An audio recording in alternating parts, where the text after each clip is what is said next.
anxious for nothing. Today's title message is When You Had Enough. I don't know who this message will speak to today, but I know that there's somebody in this church that has had enough. There's somebody in this church that just can't take it anymore. This is a message for those that are deep in spirit, that those are heavy in heart, those who may be anxious, maybe some stress or worry that you're dealing with. It could be an illness, it could be a loved one, it could be a marital or relationship issue that you're struggling through. It could be financial burdens. I know maybe not you guys, but me. It could be something financially that we're struggling with.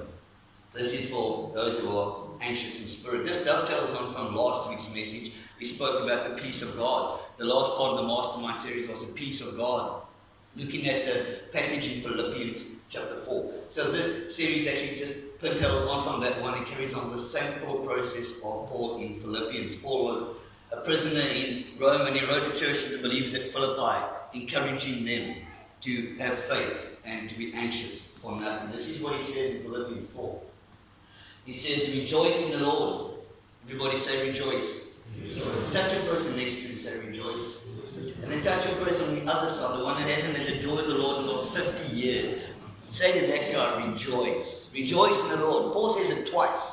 You know, he wants to make it like your mama. I'm not going to tell you a second time. But Paul says, rejoice in the Lord always. I'll say again, rejoice. Remember where he was? In the dark dungeon prison in Rome.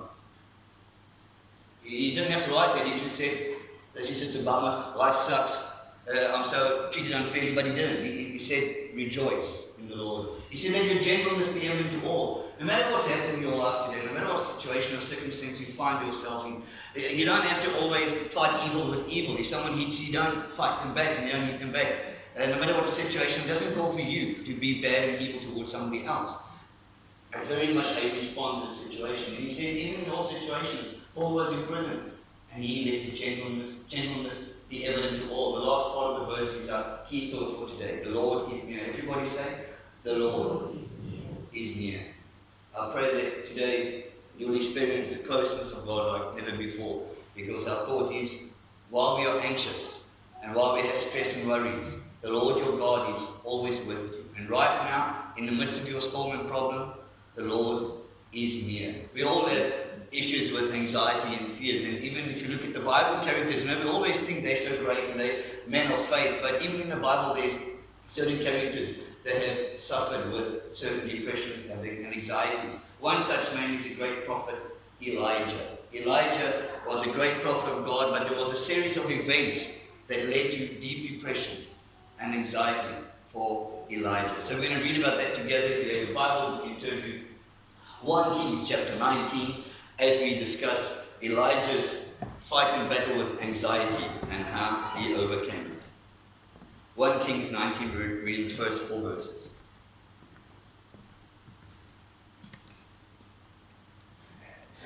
Now Ahab told Jezebel everything Elijah had done, and how he had killed all the prophets with the sword. So Jezebel sent a messenger to Elijah to say, may the gods deal with me, be it ever so severely, if by this time tomorrow I do not make your life like that of one of them. Elijah was afraid and ran for his life. When he came to Beersheba in Judah, he left his servant there, while he himself went a day's journey to the wilderness. He came to a broom bush, sat down under it and prayed that he might die. I have had enough, Lord, he said. Take my life. I am no better than my ancestors. Thank you, God bless you, Tony. Notice Elijah's statement in the last one. I've had enough, Lord. I've had enough. There's somebody in this church that needs to hear this, because we've got to a point in life where we've had enough. We're stressed out. We've worried enough. We've had enough anxiety and fears, and we come to the Lord himself. I've had enough. I just can't take it anymore. Are you going to preach? Sorry, you just take over. Elijah was a great prophet. We're looking at the backstory of Elijah. Elijah was a prophet of God in a time of a king called King Ahab. King Ahab was wicked and evil. In fact, the Bible says that there's never been a more wicked king prior to the time of King Ahab. So this guy has a reputation of being like very, very bad and very, very evil. Didn't stop Elijah though. Elijah went up to him and he said, listen, because of your sin, and because you've led all the people of Israel astray, God is going to send a drought and a famine upon the land. There will be no rain for 3.5 years. And he stood in the face of the king and told him exactly what God had told him. And then at the end of this period, near the end of the 3 years, Elijah actually calls all the false prophets of Baal, 850 of them, in one of the most exciting scenes in the Bible. He calls them to a contest, and he says, listen guys, we're going to build an altar. You build your altar, I build my altar. Then we're going to call upon the Lord. And the God that consumes the altar with fire and the sacrifice, he will be the true God. So they do this, they pray, and nothing happens. So Elijah, with great faith and power, calls fire down from heaven. The fire comes down, consumes the sacrifice of the whole altar. What a great victory. This is such a cool tool to have sometimes for your enemies. Won't that be cool for your enemies? You just call fire down from heaven. This has been so cool in time of World War II with Hitler. You just call down fire from heaven and he's gone. Elijah only used it for purposes for God. So after this great victory, you know what he does? Elijah goes and he rounds up 850 prophets and he slays them. He kills all of them. He's not afraid of them. He's not afraid of the king. So King Ahab goes back to his wife that night and he cries and says, boo, oh dear, that this prophet Elijah has really given me grey hairs. He's given me worries. He's just killed all of our false prophets. Now this would have been pretty normal if it was a normal wife. But King Ahab's wife was a lady called Jezebel. That just sounds bad, Jezebel. Even with my croaky voice, it sounds even worse, Jezebel. Now Jezebel was even more worse and more wicked and evil than Ahab. If you think Ahab was bad, compared to his wife, King Ahab looked like Mother Teresa. Because she was wicked. And she looked at the king and said, honey, if you're not going to sort this Elijah guy out, I'm going to do it. So she sent word out that she's got it for Elijah, that she's going to kill him. Eventually word comes to Elijah, and you know what happens? He freaks out. He just falls apart. He stood up in the face of the king and 850 prophets, but one woman can break him in. All the men say, amen. I've been married for 20 years, and amen. One woman can break him in. He gets so terrified. He gets so fearful. His anxiety gets through the roof. He has to go to Dr. Kutsia in dispatch and check his blood pressure because all things are going wrong with him. And he runs. And he runs as far as he can possibly get away from this woman. He's in a deep depression. He's very anxious, very fearful. This is what the Bible says. We didn't read it, I'll just say it again for you. It says Elijah was afraid and ran for his life when he came to Beersheba in Judah. He left his servant there.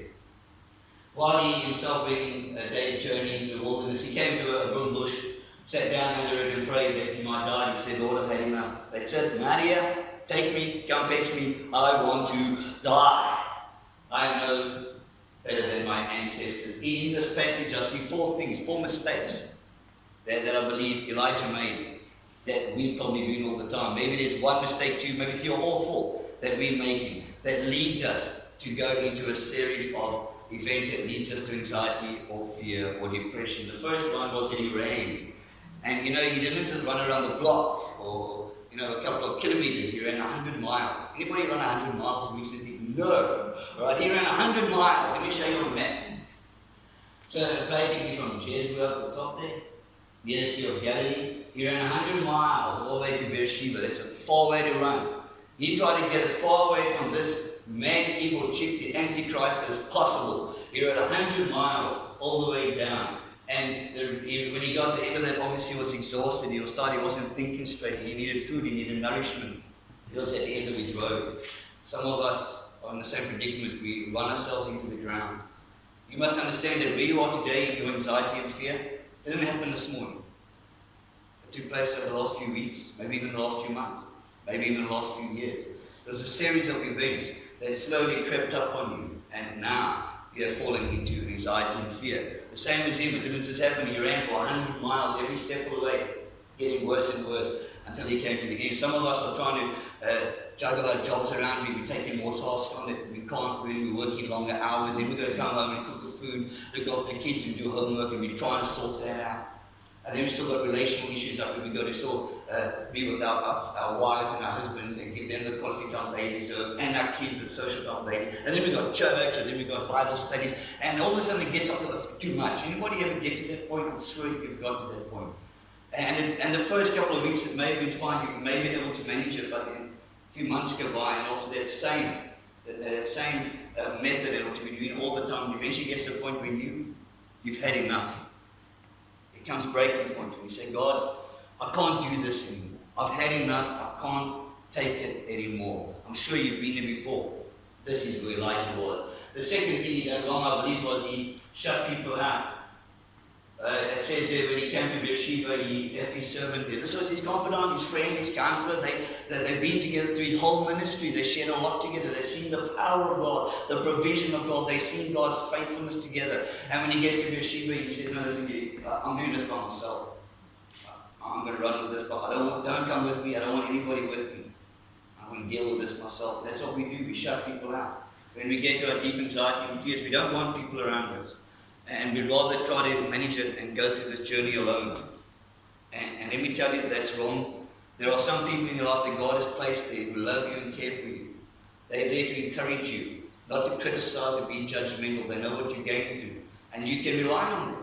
And they're there to help you and pray for you. Don't shut those people out. You don't have to go and expose it on Facebook.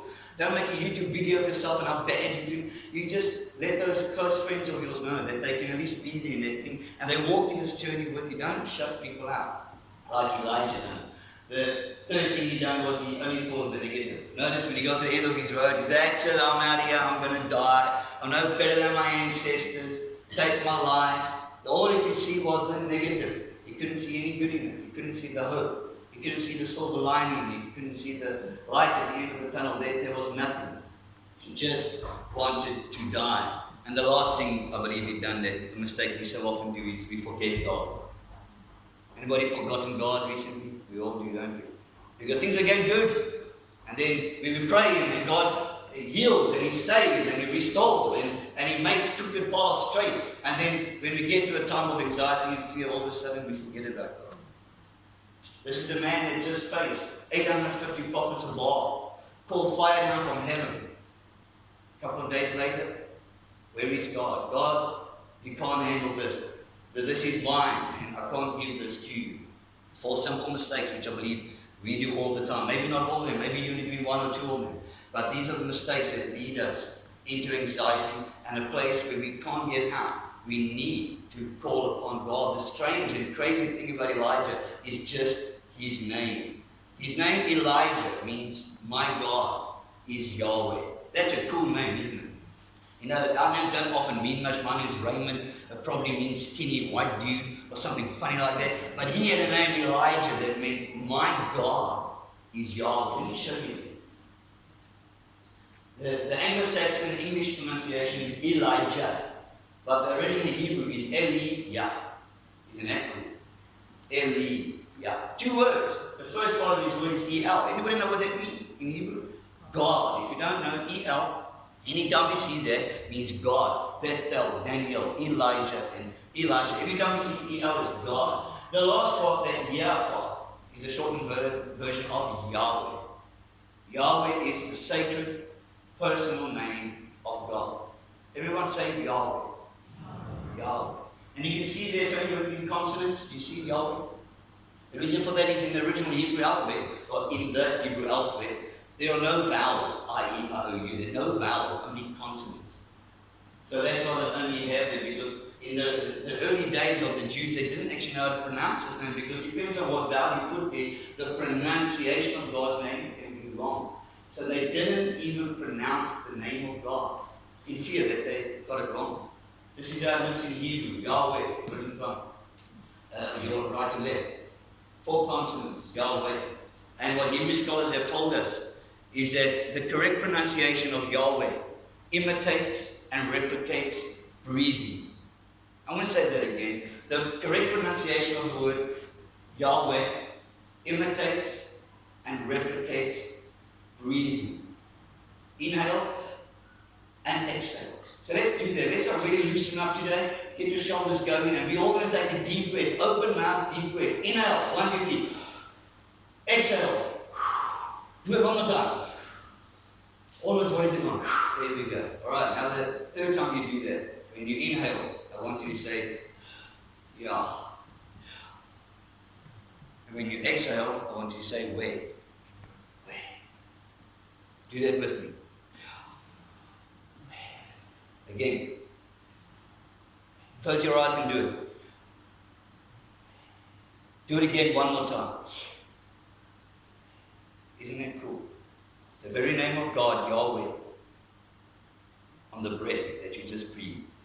They say the correct pronunciation is without using your tongue and without closing your lips. Do it one more time. You didn't use your tongue and you didn't close your lips. So what you've just done is pronounce the sacred personal name of God just by breathing. Here's a thought for you. The first word that you ever spoke when you came out of your mother's womb was the name of God. Because your first breath was taken. When you came out of your mother's womb, you went, oh, where? The last word you'll ever say before you die will be the name of God. Because when you die, you'll take your last breath and you'll go, you know that there's no Catholic breathing, there's no Methodist breathing, there's no Baptist breathing, there's no black way of breathing and a white way of breathing. There's no breathing specially designed for rich people and another breathing for the poor people. All breathing is the same. Everyone on this planet that has ever existed breathes the same. It is the one thing that God has given to everybody unconditionally, and all of us have it. And that's what I love about God. He's so available and accessible. He gives everyone that gift of His personal name just on our breath. The gift He's given us, whether our response to receive that is good enough. Some people have, like you and I. Every time we take a breath now, we'll remember that sacred name of God. The name of God, Yahweh, comes from the root word breath. God is saying to everybody in this church today, no matter what you're going through, no matter what fears and problems and burdens you carry, I am as close to you as the very breath that you breathe. Elijah was in a deep, dark place, and he knew that his God was with him, just because his name said, my God is Yahweh. If he just stepped back and said, my God is Yahweh, He's the very breath that I breathe, he would have been reassured to know that God is with him. The Lord is near, just as Paul says. What happened after that? Elijah went away and stood by the mountain, and as Elijah stood there, the Lord passed by, and a mighty windstorm hit the mountain, but the Lord was not in the wind. After the wind was there an earthquake, but the Lord was not in the earthquake. And after the earthquake there was a fire, and the Lord was not in the fire. And after the fire there was the sound of a gentle whisper. God comes to Mount Horeb and he hears from Elijah and he says, Elijah, what you doing? God just says, I'm running away from this mad chick Jezebel. She wants to kill me. Raymond translation. RAB translation. and God says, all right, I'm going to reveal myself to you. Just stand there by the mountain. And there was a great wind, and God wasn't in the wind. Elijah looked. There was a great earthquake, and Elijah looked where God, and God wasn't in the earthquake. Then there was a great fire, and God wasn't in the fire. And then after the fire, there was just a gentle whisper. A gentle whisper. Why did God whisper? Why did God whisper to Elijah? Let me illustrate this practically. If I want to get the attention of someone far, like the back of the church, like Jacques, right? If I want to get his attention, I have to shout, right? Because he's far from me. Jacques, can you hear me, buddy? A thumbs up means he's good to go, alright? So to get someone is far away, to get the attention, I've got to shout. So the opposite is, if I'm whispering, what does that mean? That means I'm close to them. So if I have to get down very close to Jason, for example, and I have to just whisper to him, Jason, how are you? Fine, do you know? Do you think you're room for you? What am I doing? I'm whispering. Why? Because it's close to me. Why did God whisper to Elijah? Because he was close to him.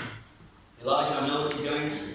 I know you're scared. I know you're stressed. I know this is not what you planned, but I'm with you. I'm so close to you. I'm whispering in your ear. And I'm whispering that encouragement, that faith. And do me a favor today. Can you just close your eyes? Everybody just close your eyes, close your eyes, close your eyes. I want you just to imagine that God is like right next to you. He is. But some of us don't really feel that. So right now with your eyes closed, I want you to imagine God is like right next to you and He's whispering into your ear. And that whisper will be like this: I love you. I care for you. Nothing will ever separate the love that I have for you. No depth, no height, no effort, no help can separate the love that I have for you. I will never leave you, and I'll never forsake you. I will be with you wherever you go. Amen. God's saying to you that He's right with you. And He's whispering. Why? Because He's close to you. He's not far. He's not a God on a distant planet or a cloud somewhere. He's right there. And He's walking through this journey with you. And He's whispering into your ear, encouragement and hope. I'm with you. I'm going to get you through this. I'm not far away shouting, condemning and critical and judgmental thoughts and sounds. I'm close to you. I want to know that I love you and I care for you. And we're going to get through this together. Why did He whisper? Because He was close to you. And then after that, I actually love the last story. If you don't know the end of Elijah's story, it's so interesting and ironic. It says this in 2 Kings. We've been reading 1 Kings 19. Jump to 2 Kings 11, it says, suddenly a chariot of fire and a horse of fire appeared and separated the two of them. Who knows who the two of them were? Elijah had a protege. Who was it? Elisha. Alright, so he had this guy next to him called Elisha, and the chariot separated the two of them. Elijah went up to heaven. Do you know that Elijah never ever died? He was one of only 2 people. The other person was Enoch. The only 2 people in Scripture that have never ever died. Elijah never tasted death. He went to heaven just as he was. And I find that ironic because what was his greatest fear? To die. Remember, he was scared that Jezebel was going to kill him. He wanted to die. He said, that's my greatest fear is to die. And it's ironic because his greatest fear was to die, yet he didn't die. So you could say it like this. He was anxious for nothing. Did he get that? He came all the way back to the front. Yeah, he got that. He was anxious for nothing. So often the vast majority of things that we are worrying about and anxious for will never happen. And you, just like Elijah, may spend a lot of time and energy running yourself into the ground, worrying about something and being anxious for nothing. Give it to God. Last week, I think we spoke about the worry box. Was it the week before? I can't remember. Give it to God. Get your box out and give all your worries and concerns and problems to God. He's with you. He's as close to you as the very breath you breathe. I never want you to forget the name of Yahweh. Every time you're at home and you're stressing out. You know, people say that breathing is good for you when you're stressing. That's what I do. When people are stressing out and anxious at work, I tell them just to breathe. But now I know why. Because I just want you to take a deep breath and go, and know that God is with you. No matter what you're going through, He's there as close as the breath you breathe. He's a whisper. He's not far off. He's right next to you and He's whispering those words of encouragement, hope, and faith into your life right now. And I love what God said in closing to Joshua in Joshua chapter 1. He said, don't be afraid, don't be discouraged. I am your God, Yahweh. I am your God, and I will be with you wherever you go. I love those words. God is not just with you, He's with you wherever you go. Take this as encouragement today, no matter where you are. Your anxiety, your fear, depression, your stress, your worry, whatever it is, your confidence and encouragement today is that the Lord is near and He will be with you wherever you go. Amen.